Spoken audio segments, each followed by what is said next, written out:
Healing techniques அப்படின்னு சொன்னீங்கல்ல. ம். அந்த ரெய்கி முறைகள் ம். அப்படின்னு அதை எப்படி எடுத்துட்டு வரீங்க?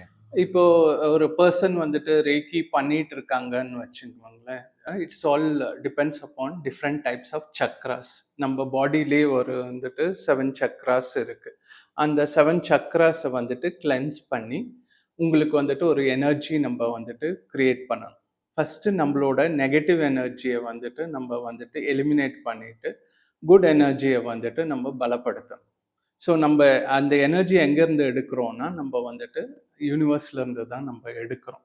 ஸோ வி ஹாவ் டு இப்போ ஒரு இண்டிவிஜுவல் ரெக்கி பண்றாங்கன்னா, அவங்க டெய்லி வந்துட்டு அந்த பிராக்டிஸ் பண்ணணும். அந்த Chakra cleansing and recce meditation அதெல்லாம் பண்ணும்போது, ஆட்டோமேட்டிக்கா அவங்களுக்கு வந்துட்டு அந்த ஆரான்னு சொல்லிட்டு ஒரு கான்செப்ட் இருக்கு. இப்போ ஓகே. எல்லாருக்குமே உங்களுக்கு ஒரு ஆரா இருக்கும், ம். எனக்கு ஒரு ஆரா இருக்கும், இன்னொரு பெர்சனுக்கு ஒரு ஆரா இருக்கும்.